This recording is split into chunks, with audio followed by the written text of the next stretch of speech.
Baik, shalom saudara. Ya.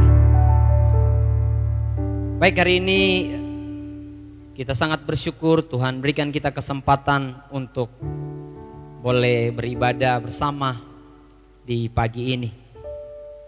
Saya langsung saja saudara mengajak kita untuk kembali belajar kebenaran firman Tuhan berkaitan dengan kemuliaan amanat agung Kristus. Kita sudah ada di seri yang kedua berbicara tentang kemuliaan amanat agung Kristus ini. Seri pertama kita belajar tentang kemuliaan Injil, saudara. Jadi kita sudah berbicara panjang lebar tentang apa mulianya Injil, saudara. Dengan hal-hal yang lain, dengan pengajaran-pengajaran, dengan filsafat-filsafat yang lain. Dan kita mendapatkan kebenaran bahwa hanya Injil yang sanggup mengubah siapapun, saudara, setiap orang. Dan yang bukan hanya mengubah tapi juga menyelamatkan semua orang, saudara. Dan seri yang kedua ini kita akan belajar bersama-sama masuk lebih lagi berbicara tentang kemuliaan pemberitaan Injil sekarang. Kalau kemarin tentang Injil, hari ini fokus bicara tentang pemberitaan Injil. Berarti ketika kita bicara pemberitaan Injil, ini bicara tentang orangnya, saudara. Orang yang memberitakan ini. Kalau kemarin bicara tentang Injil terpisah daripada siapa yang memberitakan, tapi hari ini bicara tentang pemberitanya, saudara.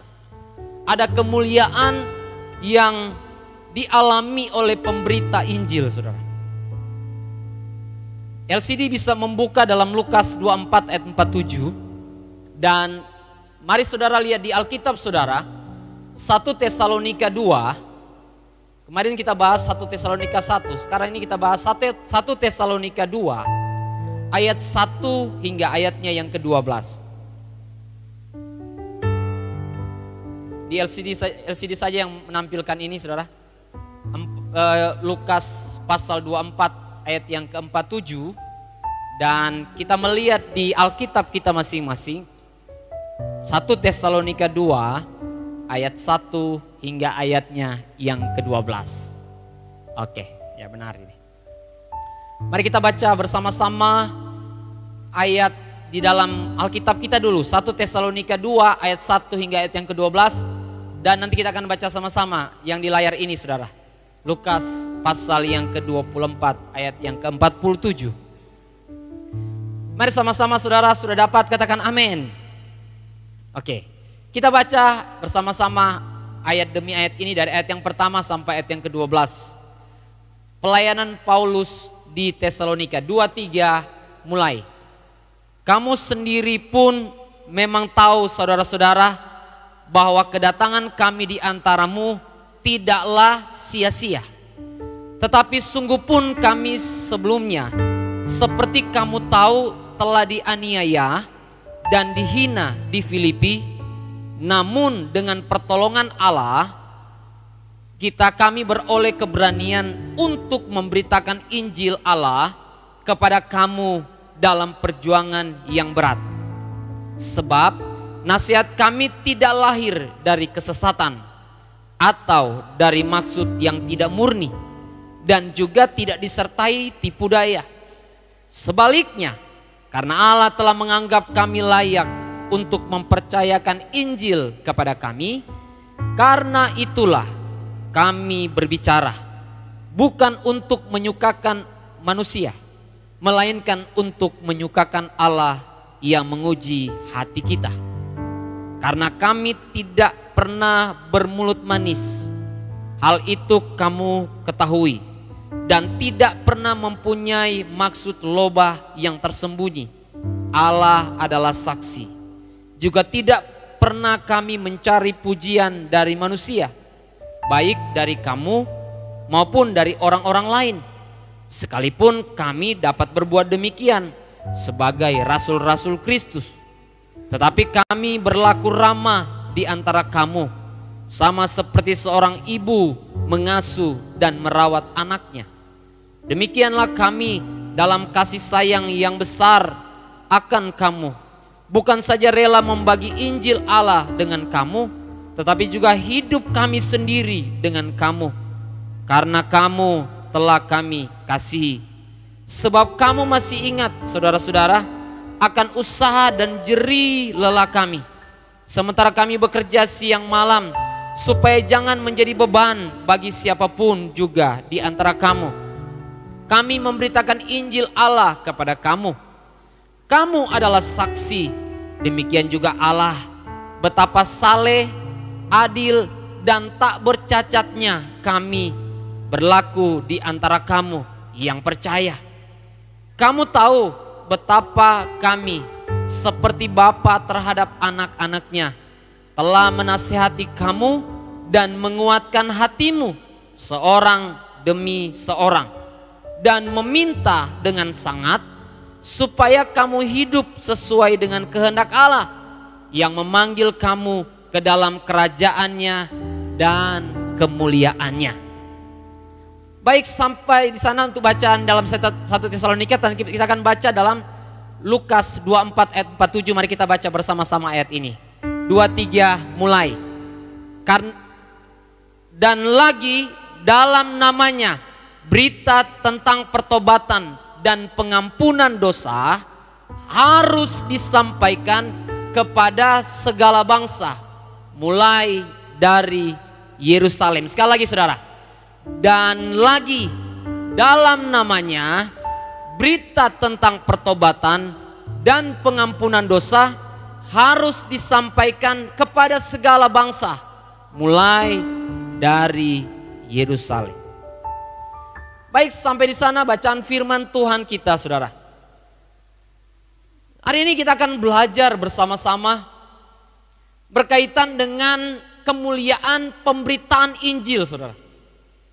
Dalam Lukas pasal yang ke-24 ayat 47 ini dikatakan bahwa dan lagi dalam namanya, dalam nama siapa, saudara? Jelas sekali di sini disebutkan dalam nama Yesus. Kenapa dalam nama Yesus? Jelas bahwa karena keselamatan hanya ada dalam Yesus. Kalau ada pengajaran-pengajaran yang berbicara tentang ada keselamatan di luar Yesus, sudah pasti kita tolak. Karena apa? Tidak ada keselamatan di luar Yesus, saudara. Hari-hari ini orang coba munculkan firman atau kebenaran yang seakan-akan mau berkata bahwa selain Yesus ada keselamatan yang bisa kita raih, saudara. Atau ada juru selamat yang lain. Dan hari ini sekali lagi dengan jelas sekali bahwa keselamatan itu hanya ada dalam nama siapa? Nama Yesus. Ayat-ayat yang berbicara jelas tentang hanya Yesus, hanya Yesus, hanya Yesus. Yesuslah jalan kebenaran dan hidup. Untuk sampai kepada Bapa hanya nama Yesus.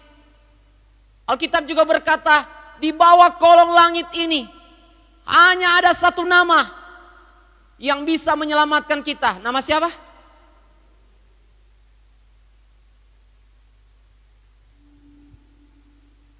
Apakah kebenaran inilah kebenaran yang tidak diketahui oleh keluarga kita atau teman-teman kita di kota ini secara khusus? Saya bisa katakan bahwa banyak orang yang mungkin memulai dengan benar, fokus kepada Yesus. Tapi kemudian mereka mulai menambahkan ada Yesus tapi ada yang lain lagi, saudara. Yesus plus. Yesus plus adat istiadat, saudara. Yesus plus tokoh-tokoh yang lain. Sehingga tidak fokus lagi ke Yesus. Kenapa kota ini perlu re-evangelisasi atau perlu penginjilan kembali, saudara? Fokusnya bukan Yesus lagi. Ada banyak fokusnya, saudara. Mereka punya juru selamat yang banyak. Tapi hari ini kita dikembalikan ke kebenaran bahwa yang bisa menyelamatkan kita hanya Yesus. Katakan amin, saudara. Berarti Yesus harus jadi pusat. Pusat penyembahan, pusat ucapan syukur, pusat penyerahan hidup. Kalau mau belajar, belajar dari Yesus. Mau mengenal lebih dalam tentang Yesus. Mau punya teladan, Yesus jadi teladan. Jelas sekali saudara ketika dikatakan dalam namanya, gak ada nama lain. Kalau ada yang coba-coba memberikan nama lain, saya mau tegaskan hari ini. Dan jemaat yang mendengar firman ini harus dengan tegas berkata, saya hanya percaya satu nama, nama Yesus Kristus, saudara. Saya hanya fokus satu, Yesus Kristus. Iblis coba menghadirkan banyak nama-nama yang lain. Tujuannya satu, jangan orang terlalu fokus dengan Yesus. Karena apa? Kalau dia alihkan sedikit saja fokus kita, mungkin hanya tinggal 50% kepada Yesus, iblis sudah menang, saudara. Karena lama-kelamaan kita akan makin tidak percaya sama dia. Makanya Alkitab jelas berkata bahwa kita tidak mungkin mengabdi kepada dua tuan, saudara. Apa maksudnya Tuhan berkata tidak bisa mengabdi kepada dua tuan? Enggak mungkin engkau punya dua Tuhan. Karena pasti apa? Kamu akan mencintai satu, yang lain pasti akan berkurang, saudara. Atau yang lain pasti kamu akan lama-lama kamu buang, saudara. Kenapa dari awal Tuhan memperkenalkan dia sebagai Allah yang cemburu? Bukan dia cemburu buta seperti manusia, tidak. Hanya mau menegaskan bahwa nggak boleh ada Allah yang lain, nggak boleh ada juru selamat yang lain, nggak boleh ada penolong yang lain, saudara. Nggak bisa, saudara. Karena sekali lagi kita kasih misalkan ke Yesus, misalkan fokus ke Yesus 75% paling tidak. 25% kepada yang lain. Saya berkata bahwa lama kelamaan satu akan lebih dominan, saudara. Kalau memang yang dominan adalah Yesus masih mending. Tapi kalau Yesus akhirnya tergirus, Yesus akhirnya terkurangi lama kelamaan, ini yang berbahaya, saudara. Sama seperti akhirnya Tuhan memberikan satu pemahaman bicara tentang keluarga pun. Cinta itu satu. Mengasihi satu orang. Dan itu dalam gambaran hubungan antara Kristus dan jemaat.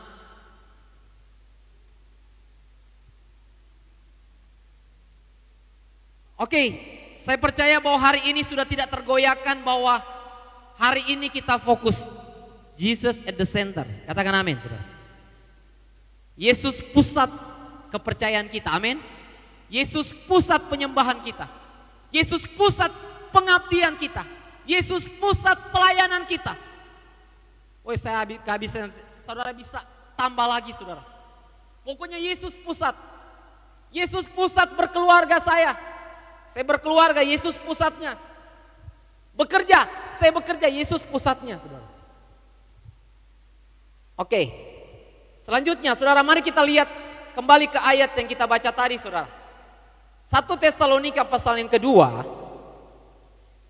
Ketika kemarin kita belajar tentang Injil yang mengubahkan orang-orang Tesalonika, hari ini kita akan belajar tentang pelayanan Paulus dan teman-teman.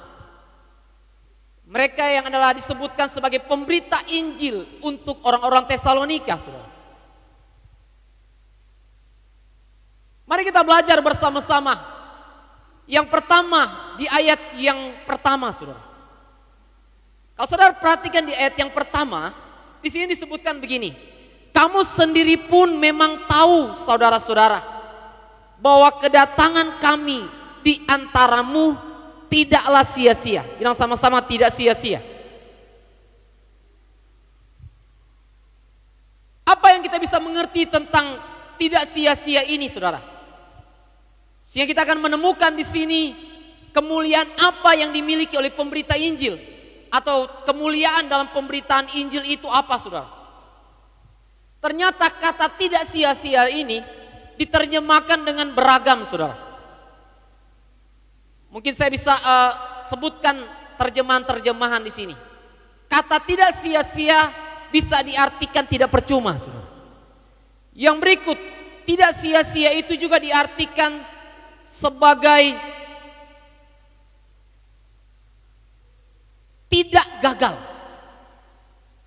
Kata yang lain lagi disebutkan tidak kosong.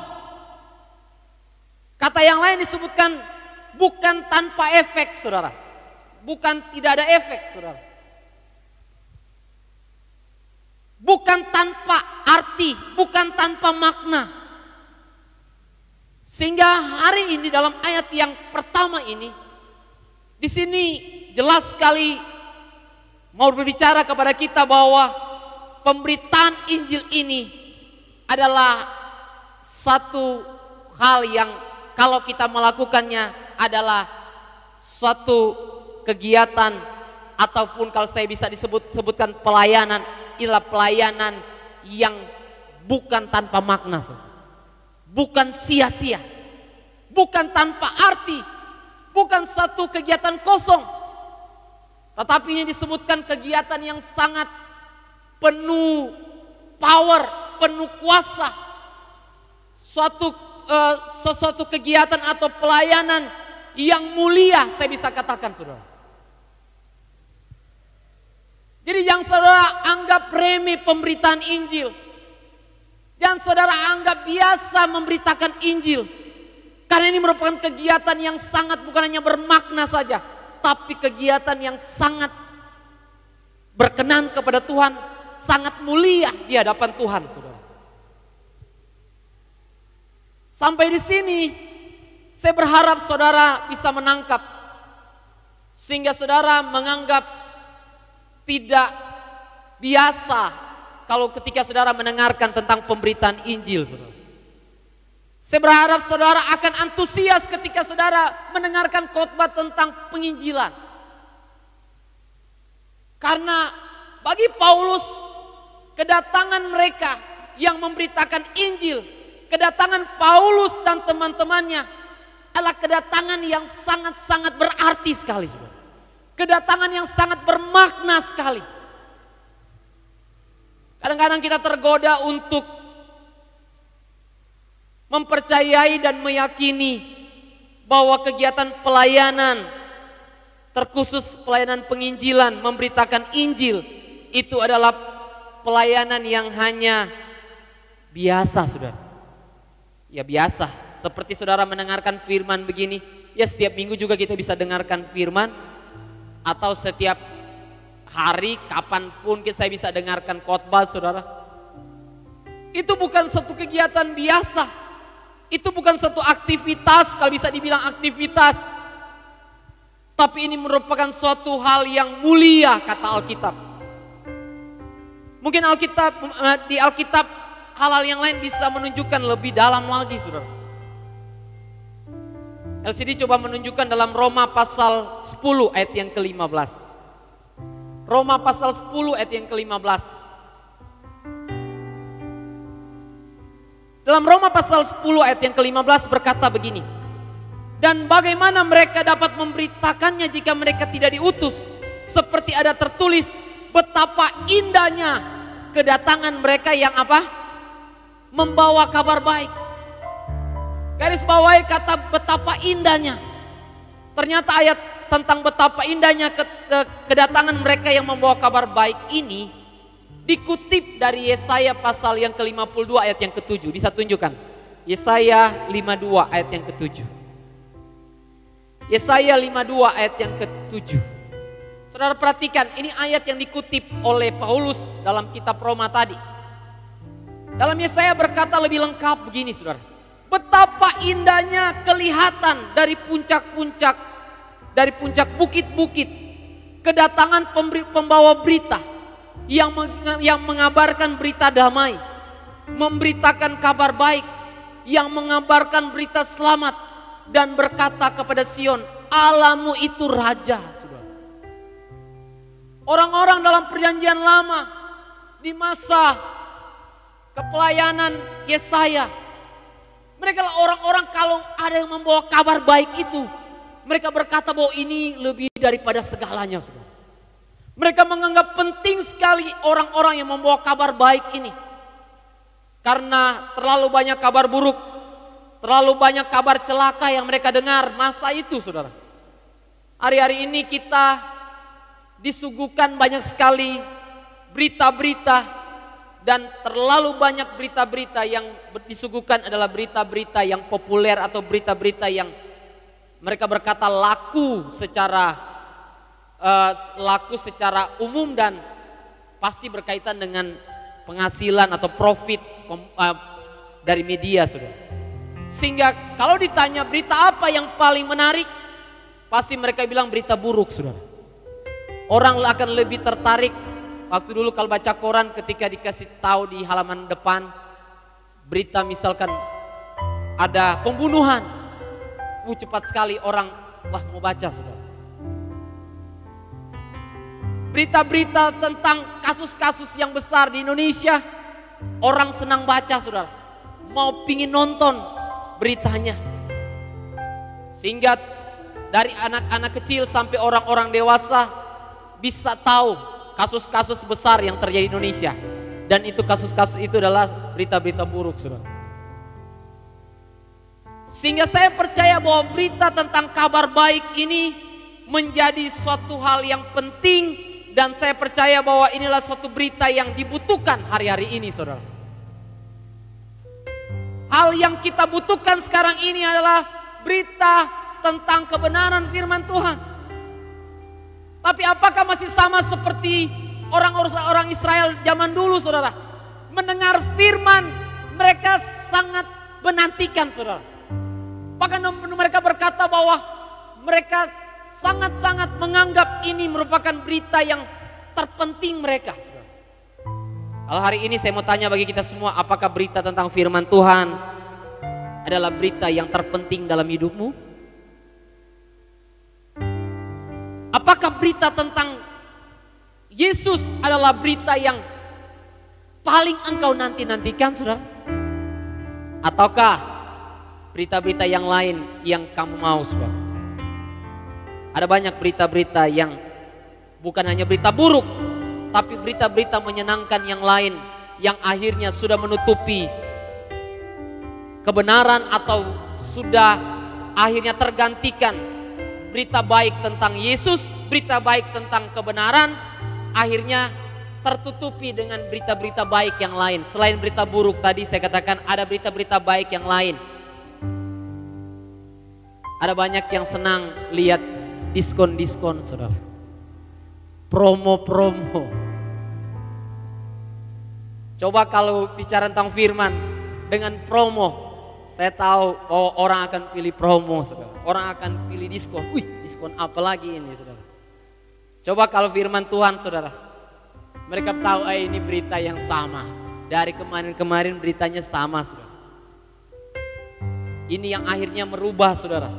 Tapi saya berdoa berita firman Tuhan, terutama berita tentang Yesus akan tetap menjadi berita yang paling indah, berita yang paling terbaik, berita yang paling dinantikan, berita yang paling membuat kita fokus, saudara.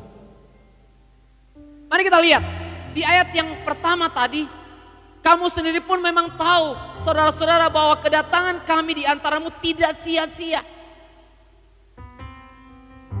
Bukan suatu kedatangan yang tanpa makna. Jadi kedatangan atau orang-orang yang memberitakan Injil adalah orang-orang yang mulia di hadapan Tuhan.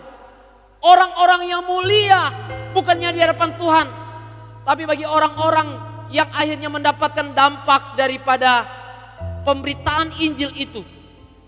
Harusnya orang-orang ini akan dipandang mulia bagi orang-orang tersebut, saudara.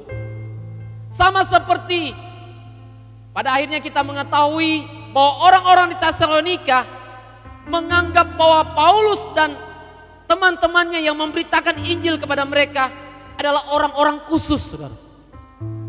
Orang-orang terhormat bagi mereka. Mereka sambut secara khusus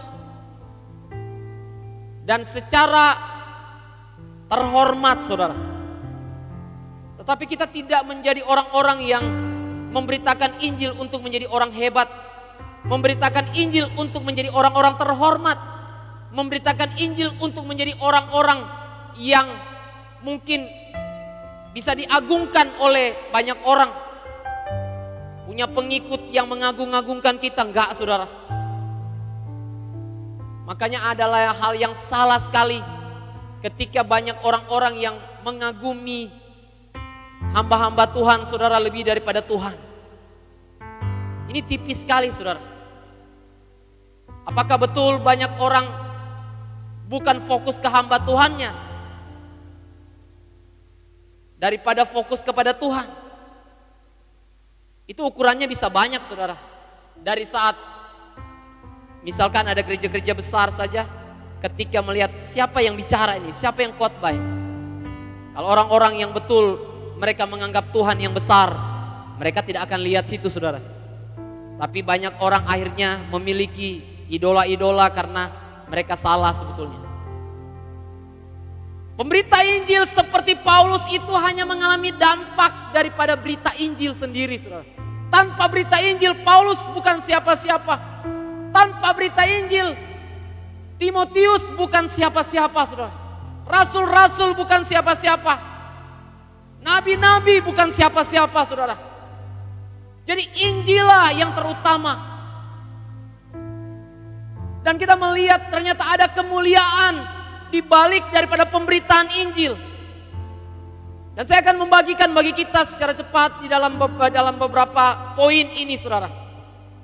Dari ayat 1 ini kita menemukan bahwa ada kemuliaan dalam pemberitaan Injil. Yang pertama, kemuliaan pemberitaan Injil itu dikatakan bahwa memberitakan Injil menyatakan kemuliaan Allah. Dan sama-sama memberitakan Injil menyatakan kemuliaan Allah. Saudara perhatikan dalam Matius, kita cari bandingannya, Matius 5 ayat 16. Matius 5 ayat 16 berkata begini, saudara. Demikianlah hendaknya terangmu bercahaya di depan orang, supaya mereka melihat perbuatanmu yang baik dan apa? Memuliakan Bapamu yang di sorga. Hal yang pertama, kemuliaan pemberitaan Injil itu, kenapa mulia pemberitaan Injil atau orang yang memberitakan Injil ini? Karena memberitakan Injil ini akan menyatakan kemuliaan Allah, saudara. Kalau dalam ayat yang kita baca tadi adalah berbicara tentang orang-orang yang akhirnya kita beritakan Injil, mereka akan menjadi orang-orang yang memuliakan Allah, saudara, memuliakan Bapa di surga. Tapi kalau saudara perhatikan di sini, ini bukan hanya bicara tentang kemuliaan itu hanya nyata bagi orang-orang yang kita injili dan mereka memuliakan Allah. Memang itu fokusnya, saudara. Tetapi saya percaya di sini juga mengandung kebenaran yang penting bahwa kita yang memberitakan Injil, kalau orang yang kita injili mereka memuliakan Allah, itu sangat menggagungkan Allah. Betapa lebih lagi kita yang memberitakan Injil kepada orang-orang yang pada akhirnya memuliakan Allah. Saya percaya bahwa kita lebih lagi, kita adalah orang-orang yang pasti juga memuliakan Allah yang sama. Katakan amin, saudara. Orang yang memberitakan Injil ini meninggikan Allah. Orang yang memberitakan Injil ini mengagungkan Allah. Kenapa kita perlu memberitakan Injil? Kenapa mulia memberitakan Injil? Karena salah satu bukti konkret engkau hidup memuliakan Allah, engkau memberitakan tentang Yesus, tentang karyanya, saudara. Saat kapan saudara bisa memberitakan atau bisa meninggikan Tuhan? Salah satunya lewat kita memuji seperti ini, saudara. Mengagungkan Tuhan, memuji Tuhan. Tapi dengar baik, satu hal yang sangat penting sekali untuk kita berkata bahwa kita ini memuliakan Tuhan saat engkau memberitakan tentang Yesus dan tentang karyanya.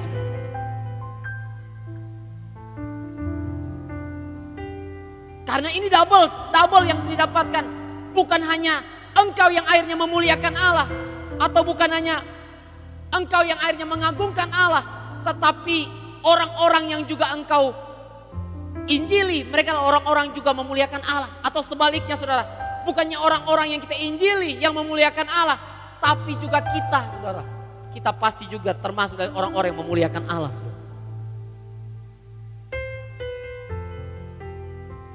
Hari ini kalau dalam lagu-lagu kita banyak bicara tentang memuliakan Allah. Banyak lagu-lagu yang menyatakan tentang kemuliaan Allah, memuliakan Allah. Saya ada untuk memuliakan Allah, meninggikan Allah. Tapi kalau engkau tidak memberitakan Injil, dengar baik, engkau tidak sepenuhnya memuliakan Allah hidupmu, saudara. Karena jelas dalam Alkitab bahwa kemuliaan Allah itu nyata dalam Yesus, saudara. Kemuliaan Allah itu dalam Yesus. Sehingga kalau kita mengagungkan Yesus dan karyanya, kita sedang memuliakan Allah.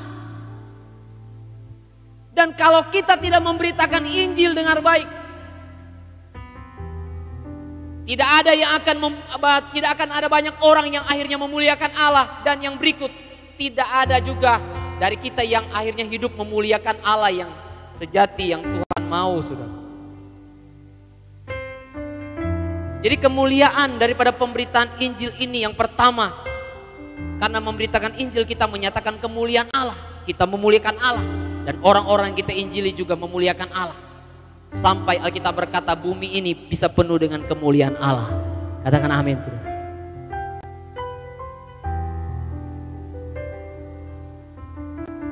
Dan yang kedua, saudara, kemuliaan pemberitaan Injil ini bukannya memberitakan Injil menyatakan kemuliaan Allah. Kita sedang meninggikan Allah, meninggikan karyanya, meninggikan kematiannya, meninggikan kebangkitannya, saudara. Karena dalam penginjilan sudah pasti kita bicara tentang Yesus yang mati. Dalam penginjilan kita bicara tentang Yesus sebagai Tuhan, sebagai juru selamat. Dalam penginjilan pasti kita akan bicara tentang Yesus harus menjadi pusat penyembahan kita. Jadi waktu kita menginjil, kita sedang memuliakan Allah. Dan bahkan kita memuliakan dengan double, saudara. Karena apa?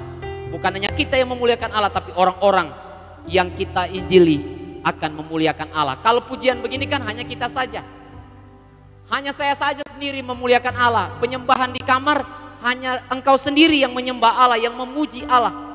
Tapi kalau menginjil, engkau punya potensi engkau sendiri menyembah, memuji Allah, tapi orang-orang yang engkau injili juga bisa memuji, menyembah Allah. Amin. Yang kedua, memberitakan Injil menyatakan kehendak Allah. Kalau tadi menyatakan kemuliaan Allah, sekarang memberitakan Injil, mulianya di mana, saudara? Memberitakan Injil sangat mulia. Karena apa? Ini menyatakan kehendak Allah. Saya teringat satu kisah di dalam Alkitab, saudara. Kalau bisa tunjukkan ayatnya di dalam 2 Samuel 23 ayat 15 hingga ayat yang ke-17. Ini sebetulnya ada kisah, saudara. Saudara perhatikan di ayat ini. Saya baca ya. Lalu timbullah keinginan pada Daud dan ia berkata. Ini yang kata Daud. Sekiranya ada orang yang memberi aku minum air dari perigi Betlehem yang ada dekat pintu gerbang. Lalu ketiga pahlawan itu menerobos perkemahan orang Filistin. Mereka menimba air dari perigi Betlehem yang ada dekat pintu gerbang, mengangkatnya dan membawanya kepada Daud. Tetapi Daud tidak meminumnya, melainkan mempersembahkannya sebagai korban curahan bagi Tuhan. Ayat 17. Katanya, jauhlah daripadaku ya Tuhan untuk berbuat demikian. Bukankah ini darah orang-orang yang telah pergi dengan mempertaruhkan nyawanya dan tidak mau ia meminumnya. Itulah yang dilakukan ketiga pahlawan itu, saudara. Dari kisah ini, saudara, ternyata berbicara begini, saudara. Seorang Raja Daud punya satu keinginan yang ekstrim, saudara. Dia ingin minum satu teguk atau satu botol atau seperti apalah. Tetapi yang dia inginkan air ini bukan air di warung atau air di tempat yang aman, tapi dia mau satu air yang ada di tempat di mana musuh ada di situ semua, saudara. Dan dalam kisah ini muncul 3 perwira atau 3 pahlawan yang akhirnya mendengar ada keinginan seorang raja yang seperti ini. Mereka siapkan hati, saudara. Mereka siapkan diri. Mereka ambil, saudara. Dan saudara tahu, untuk mengambil air ini harus membayar harga yang luar biasa, saudara. Tetapi apa yang membuat ketiga orang ini bisa akhirnya mengambil air ini, saudara. Satu yang ada dalam hati mereka seperti ini. Kalau ini menjadi kemauan rajaku, apapun resikonya saya akan ambil itu. Dan ternyata tiga orang ini sepakat, saudara. Jadi kalau hanya muncul di antara hanya satu orang saja, ya kita bisa melihat bahwa orang-orang khusus saja, saudara. Tapi ini ketika muncul dalam tiga orang ini hati yang sama, saudara. Kaget ketika mereka muncul di depan begini tiga orang ini dengan hati yang sama, mau menjawab keinginan raja. Apapun resikonya, mereka berkata, memang ini resikonya berat, tapi ini kemauan raja, saya harus pergi, saudara. Saya harus ambil itu. Mereka tidak saling berkata bahwa nanti kita ya sama-sama ya, bukan. Sama-sama mereka punya hati. Ya kalau akhirnya mereka kerjasama, ya itu yang Tuhan mau. Tetapi mereka paling tidak dalam hati masing-masing sudah punya kerinduan. Saya akan penuhi keinginan raja ini. Ayat ini mau bicara apa, saudara, buat kita, saudara? Kita mengerti benar bahwa isi hati Tuhan seperti kita nyanyi tadi kan, ubah hatiku seperti hatimu, Tuhan. Mau tahu isi hati Tuhan, saudara? Isi hati Tuhan terdapat dalam kehendaknya. Dan saya percaya isi hatinya Tuhan itu jelas sekali kalau saudara perhatikan dalam 1 Timotius 2 ayat 3 sampai 4. 1 Timotius pasal 2 ayat 3 sampai 4. Saudara perhatikan di sini. Di ayat 3 berkata, itulah yang baik dan yang berkenan kepada Allah juru selamat kita. Ayat 4. Kita baca sama-sama ayat ini. 2, 3 mulai. Yang menghendaki supaya semua orang apa? Diselamatkan dan memperoleh pengetahuan akan kebenaran. Saudara mau tahu isi hati Tuhan? Ini loh. Bahkan di ayat yang lain jelas bisa ditunjukkan 1 Petrus 3 ayat 9. 1 Petrus 3 ayat 9. Saudara yang mau cari tahu kehendak Tuhan, isi hati Tuhan.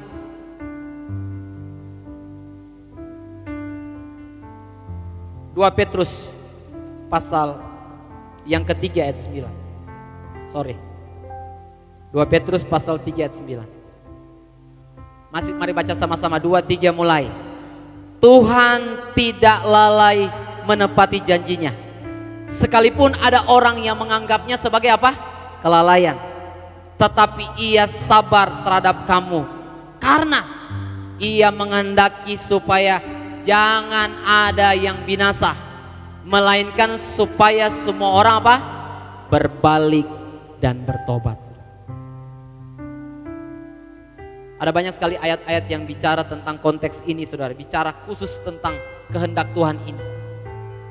Saya kembalikan tadi, sama seperti Daud. Daud ini menggambarkan tentang kehendak yang mungkin sepertinya beresiko, saudara.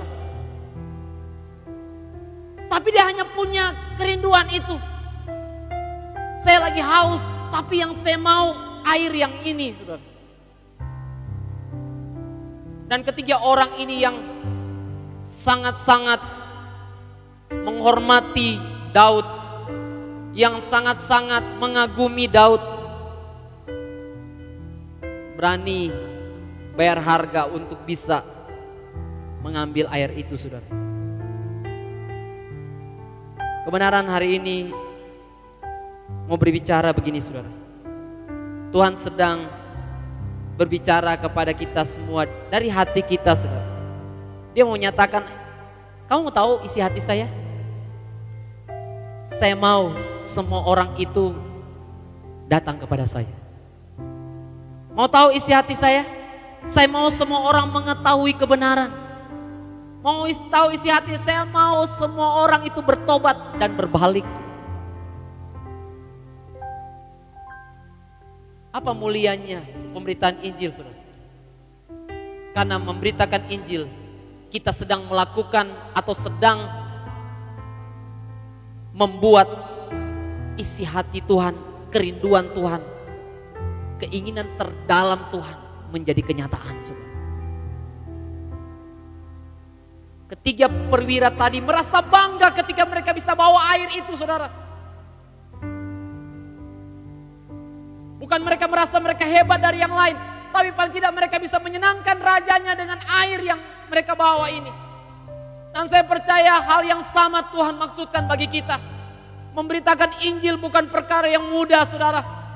Tapi kalau kita mengerti bahwa ini maunya Tuhan, ini isi hatinya Tuhan, ini kehendaknya Tuhan, beresiko apapun, saya percaya kita akan menjadi orang-orang yang karena menghormati Tuhan, yang karena kagum akan apa yang Tuhan sudah buat bagi kita. Kita akan menjadi orang-orang yang akan menawarkan diri, Tuhan, saya mau Tuhan, saya ambil bagian di sini Tuhan. Kita pasti akan menjadi bagian dari 3 orang ini yang berkata, saya menawarkan diri Tuhan untuk ini. Tuhan pakai saya untuk isi hatimu ini. Maka kita berdoa, Tuhan taruh hatimu. Dan hari ini lagu yang kita nyanyikan tadi sudah jadi kenyataan. Ini isi hati Tuhan, saudara. Tuhan mau semua orang datang kepadanya, mengenal kebenaran. Tuhan mau bukan orang binasa, tapi orang bertobat, orang berbalik, orang selamat. Tuhan gak mau orang menyembah banyak penyembahan. Tuhan tidak mau orang fokus kepada banyak Allah, banyak juru selamat. Tuhan mau semua orang fokus kepada Yesus, saudara.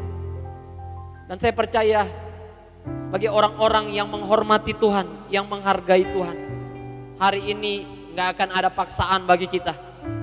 Tapi saya percaya hari ini saat saudara dengarkan firman, saudara akan menawarkan diri, saudara. Saya mau ambil bagian di dalam apa yang menjadi kerinduan Tuhan, apa yang menjadi kehendak Tuhan.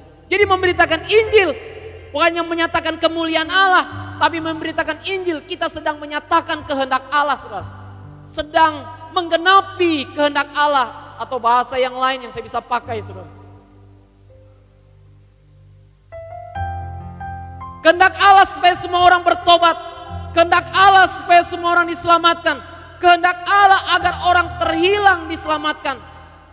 Keinginan Tuhan yang terdalam bukan hanya supaya kita dapat memiliki hubungan yang dekat saja dengan Tuhan, tapi keselamatan jiwa-jiwa, saudara. Yang ketiga, apa kemuliaan pemberitaan Injil, saudara? Kenapa mulia memberitakan Injil? Yang ketiga ini, karena memberitakan Injil menjalankan panggilan yang ilahi. Memberitakan Injil menjalankan panggilan ilahi.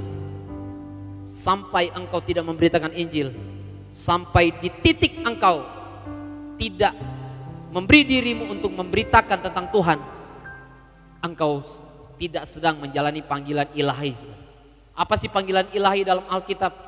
Panggilan ilahi selalu berbicara tentang panggilan yang mengutamakan Tuhan di atas segalanya.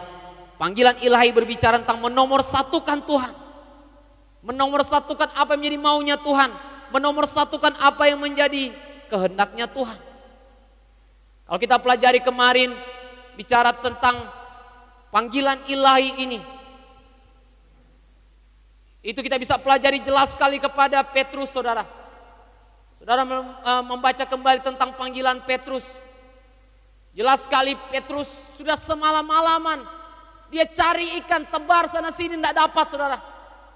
Dan tiba-tiba Tuhan Yesus datang, Tuhan berkata, tabarkan jalamu sedikit ke dalam. Nah, apa yang terjadi? Waktu Petrus menebarkan jala, saudara. Sekalipun waktu dia mau menebarkan jala, ada banyak pertanyaan, ada banyak mungkin keraguan-raguan dalam hidupnya. Dia berkata bahwa saya kan ini ahli dalam pencarian ikan. Jam yang dimana Tuhan suruh dia menebarkan jala itu bukan jam ada ikan lagi.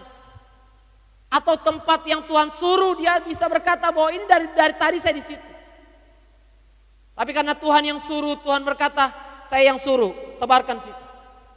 Apa yang terjadi, saudara? Alkitab mencatat Petrus menangkap sejumlah besar ikan.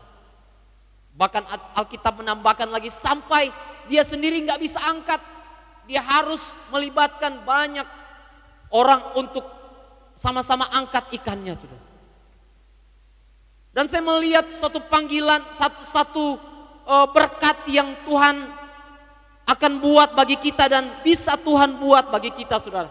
Tuhan memberkati profesimu, Tuhan memberkati pekerjaanmu dengan di luar akalmu, saudara, di luar kemampuanmu. Sama seperti Tuhan memberkati Petrus, sudah di luar kemampuan Petrus. Tapi saudara perhatikan sana. Di saat Petrus yang sudah penuh dengan hati yang senang karena sudah diberkati dengan ikan yang melimpah. Harusnya orang-orang senang dan mungkin sebarkan kemana-mana dan terus bersuka cita, saudara. Tapi Alkitab mencatat Petrus tersungkur di hadapan Tuhan. Dia berkata bahwa saya nggak layak, pencapaian ini bukan karena saya. Berkat yang saya alami ini bukan karena saya. Sampai dia berkata, Tuhan, saya nggak layak ada di hadapanmu hari ini.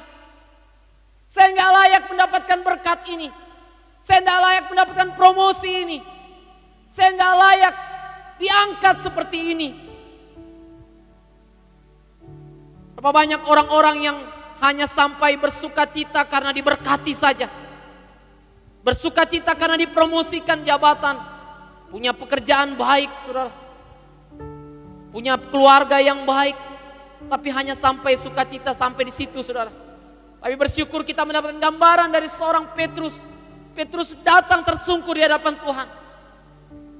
Dan disitulah Petrus akhirnya menerima panggilan Tuhan ketika Tuhan berkata, Petrus, mulai hari ini saya akan ubah kamu dari penjala ikan menjadi penjala manusia. Inilah panggilan ilahi yang saya maksud, saudara. Saudara harus mulai melihat ketika Tuhan berikan keberhasilan di dalam bisnis, keberhasilan di dalam karir. Walaupun mungkin masih berhasilnya masih relatif, saudara, orang masih lebih dari saudara. Tapi minimal Tuhan sudah membuka jalan ke dalam kehidupan saudara. Saudara jangan berhenti sampai pada menikmati berkat saja. Tapi saudara harus sampai kepada apa yang Tuhan katakan kepada Petrus. Kamu bukan hanya berhasil menjadi penjala ikan, tapi kamu harus berhasil menjadi penjala manusia. Panggilan ilahi bisa bicara tentang panggilan dengan makna yang lebih dalam. Panggilan ilahi bisa bicara tentang panggilan dengan makna yang lebih bermutu, bukan hanya untuk hari ini tapi untuk kekekalan dampaknya, saudara. Sehingga ini bukan hanya bicara tentang panggilan kehormatan biasa, tapi ini berbicara tentang panggilan ilahi menjalani suatu kehidupan yang bukan hanya berhasil dalam pandangan orang-orang dunia, saudara, tapi kita menjadi orang-orang yang membawa orang-orang mengalami Tuhan, saudara. Sehingga kalau engkau baru menjadi pribadi yang berhasil mungkin dalam profesimu, hari ini masuk lebih dalam lagi, saudara. Ada dalam panggilan untuk membawa orang-orang mengalami Tuhan. Yang mengerti katakan amin, saudara. Saya kehabisan waktu untuk menyampaikan beberapa hal lagi yang penting, saudara. Tapi kita coba ya, kita pelajari ayat berikut, saudara. Di ayat yang kedua, kita baru bahas tentang ayat yang pertama, kemuliaan daripada pemberitaan Injil ini. Di ayat yang kedua sampai ayat yang ke-12, ini berbicara secara jelas bagi kita tentang bagaimana alami kemuliaan pemberitaan Injil ini, saudara. Bagaimana alami kemuliaan pemberitaan Injil. Saudara perhatikan di ayat yang kedua. Ayat yang kedua berkata bahwa tetapi sungguh pun kami sebelumnya seperti kamu tahu telah dianiaya dan dihina di Filipi. Namun dengan pertolongan Allah kita kami beroleh keberanian untuk memberitakan Injil Allah kepada kamu dalam perjuangan yang berat. Ayat 2 ini bicara tentang satu kisah yang sangat penting. Kalau dalam Kisah Para Rasul dikatakan bahwa di Filipi sebelum mereka ke Tesalonika, mereka sudah mengalami penganiayaan berat. Kalau menurut hitung-hitungan Paulus, mereka sudah berhenti sampai di Filipi saja. Gak usah lagi sampai di Tesalonika, saudara. Tapi Alkitab mencatat, karena mereka dipenuhi dengan keberanian. Ada satu keberanian untuk memberitakan Injil, saudara. Bagaimana alami kemuliaan pemberitaan Injil? Kemuliaan pemberitaan Injil hanya akan dialami oleh orang-orang yang berani memberitakan Injil, saudara. Orang-orang yang tidak berani menyatakan imannya, boro-boro memberitakan Injil. Tanya, kamu agama apa? Dia bingung, saudara. Ya sudah, tidak usah bicara agama lah. Ketika orang tanya tentang keyakinannya, ada banyak orang sungkan bicara itu, saudara. Tapi hari ini, saya percaya bahwa hari ini akan menguatkan kita kembali yang biasa pengecut, yang biasa menjadi orang-orang yang menyembunyikan identitas kita. Hari ini sama seperti Paulus berkata bahwa harusnya kami sudah terhenti di Filipi, nggak bisa sampai di kamu. Tapi karena kami hanya memikirkan tentang bagaimana kami bisa memberitakan Injil, sehingga kami pergi dengan keberanian. Kami datang kepadamu dengan keberanian. Kami lewati masalah-masalah yang berat dengan keberanian. Dan saya percaya bahwa firman-firman yang kita baca dalam Alkitab, mulai dari Daniel, Sadrak, Mesak, Abednego, Abraham, Nuh, perjanjian lama itu, saudara, rasul-rasul, nabi-nabi, semua adalah orang-orang yang berani, saudara. Kalau orang-orang yang tidak berani, mereka tidak tercatat dalam Alkitab ini, saudara. Ada suatu saat ada pembicaraan tentang penginjilan. Seorang yang mengajar tentang penginjilan ini, dia berbicara tentang kisah seorang polisi yang memberitakan Injil, saudara. Sebelum dia memberitakan Injil, dia berbicara kepada mentornya begini. Wih, kalau tembak orang saya berani. Kalau pukul orang saya berani. Tapi kalau memberitakan Injil, wih, saya punya nyali tidak ada. Wah, akhirnya coba diberikan solusi. Jadi bagaimana biar bisa berani memberitakan Injil? Berani menyatakan firman atau memberitakan tentang Yesus. Ternyata akhirnya dapat satu ilustrasi yang sangat-sangat simpel, saudara. Orang-orang yang jadi polisi kan orang-orang yang awal-awalnya juga pasti tidak bisa nembak dan tidak berani nembak, ya. Tapi lama-lama karena dibiasakan, dilatih juga bisa. Dan saya percaya ternyata memberitakan Injil orang kurang berani karena apa? Sudah takut lebih dulu, saudara. Padahal baru latihan pun dia sudah takut, saudara. Baru mau memulai aja dia sudah takut, saudara. Berapa banyak polisi-polisi yang gagal juga karena apa? Dia hidup dalam ketakutan yang berlebihan. Tentara kalau takut, saudara, sudah bisa jadi tentara lagi. Ternyata semua itu bisa dilatih, bisa dipelajari, dan bahkan kita biasa karena biasa. Jadi Paulus sudah beberapa kali mengalami banyak intimidasi, ketakutan. Tapi ternyata keberanian dari Paulus, di samping kita percaya dari Roh Kudus, tapi dia juga belajar, saudara, bagaimana dia menaklukkan ketakutan. Saya teringat ketika Petrus menaklukkan ketakutannya, saudara. Ketika dia berkata, apa kalau engkau itu Yesus, suruh aku ke sana. Yesus bilang, saya ini, datang. Petrus dengan ketakutannya, tapi dia berfokus kepada Yesus, dia masih bisa jalan, saudara. Tapi ketika dia mulai fokus ke masalah, wah nanti jadi seperti ini, akhirnya Petrus dikatakan mulai tenggelam. Saya percaya hari ini Roh Kudus akan berikan keberanian bagi kita, bukan lagi keberanian saya, saudara. Tetapi ketika kita punya keyakinan terhadap Injil, terhadap Yesus, kita pasti akan dimampukan dan diberikan keberanian untuk membagikan tentang Yesus, tentang kebenaran yang Tuhan sudah sampaikan kepada kita. Yang mengerti katakan amin. Mari kita lihat selanjutnya, saudara.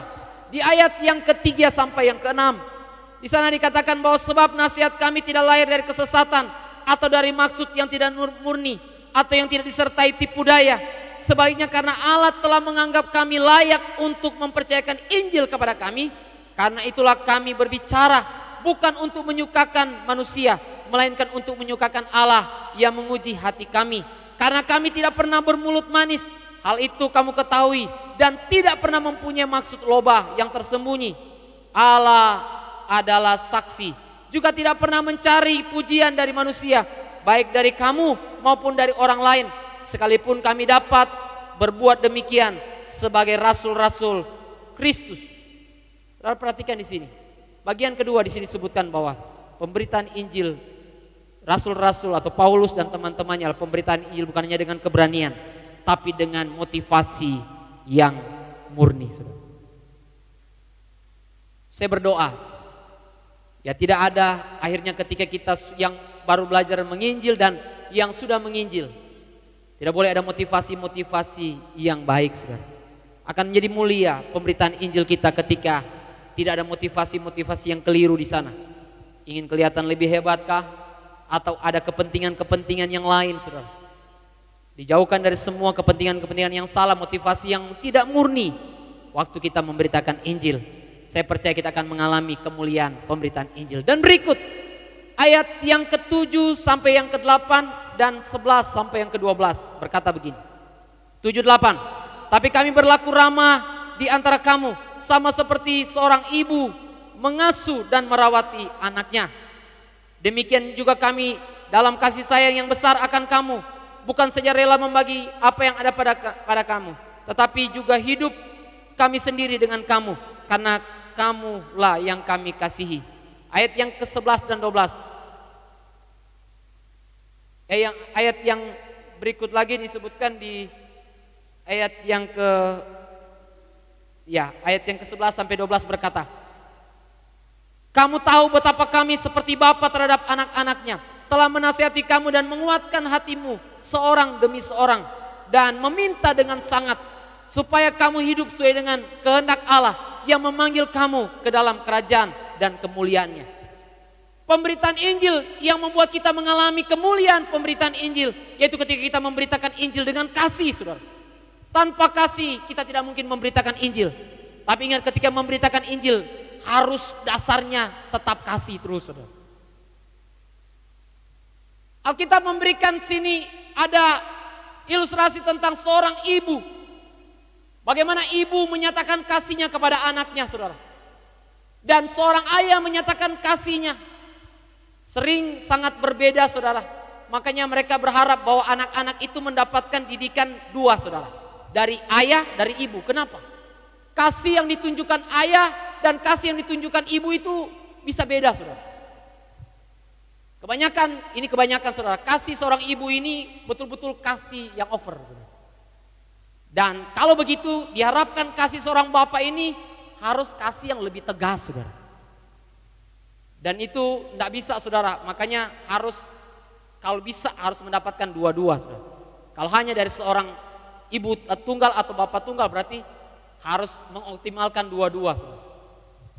Paulus sampai menggunakan ilustrasi ini dalam memberitakan Injil. Kita seperti mendidik anak kita dengan kasih, saudara.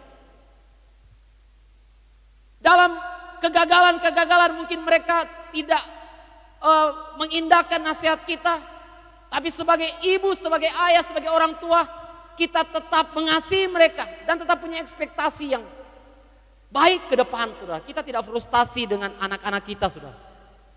Seperti itu juga kita waktu kita memberitakan Injil, sehingga pemberitaan Injil akan mengalami kemuliaan Allah. Dan yang keempat, saudara, keempat ayat yang ke-10, saudara perhatikan ayat ke-10. Ayat yang ke-10 berkata begini, kamu adalah saksi, demikian juga Allah, betapa saleh, adil dan tak bercacatnya kami berlaku di antara kamu yang percaya. Pemberitaan Injil yang mendatangkan kemuliaan Allah atau yang membuat kita mengalami kemuliaan itu, kalau kita memberitakan Injil dengan kesaksian dan keteladanan, saudara. Ini banyak hal yang akhirnya kesaksian kita menjadi kesaksian yang mental, saudara. Tidak efektif. Kenapa, saudara? Pada akhirnya orang menemukan bahwa Kita bisa bicara Tuhan banyak saudara, tetapi ternyata di belakang ini ada banyak tindakan-tindakan kita yang akhirnya menjadi batu sandungan buat orang lain. Sehingga saya berdoa, mari kita fokus dalam pemberitaan Injil, kita juga menjaga hidup kita menjaga perkataan kita, menjaga cara kerja kita saudara, cara berbicara kita, semua hal kita harus jaga. Karena seperti Rasul Paulus bisa berkata bahwa kamu bisa lihat kami, sikap kami, bagaimana kami saleh, kami adil, kami tak bercacat. Karena rata-rata akhirnya kesaksian kita menjadi kesaksian yang tidak meyakinkan orang. Karena apa? Ada hal-hal yang mereka lihat tentang kita saudara. Tapi saya berdoa hari ini kita tetap dengan Roh Kudus, dan Roh Kudus terus mengubahkan kita saudara. Ini bukan jadi suatu intimidasi buat kita saudara ketika saya sampaikan ini, tetapi ini menjadi suatu pemicu semangat bagi kita bahwa saya perlu Roh Kudus, saya perlu membangun hubungan dengan Tuhan. Saya juga perlu mengalami perubahan dalam hidup saya. Karena ternyata pemberitaan Injil akan diteguhkan dengan kesaksian dan dengan keteladanan hidup kita. Dan yang kelima saudara, tercakup dalam semua ayat ini, saya tambahkan satu lagi, pemberitaan Injil yang mendatangkan kemuliaan Allah, yaitu pemberitaan Injil yang dijalankan dengan giat. Dengan giat. Dengan giat saudara. Ada waktu-waktu di mana ketika kita sudah punya api penginjilan, kita memulai, kita semangat, ada godaan-godaan yang banyak untuk membuat kita padam lagi. Tapi hari ini ketika engkau dengarkan firman Tuhan, mari sama-sama kita bangkit kembali. Tuhan, saya mau maju kembali, saya mau bangkit kembali, saya mau giat kembali menjalankan penginjilan ini. Amin saudara. Mari kita berdiri semua saudara, kita akan berdoa.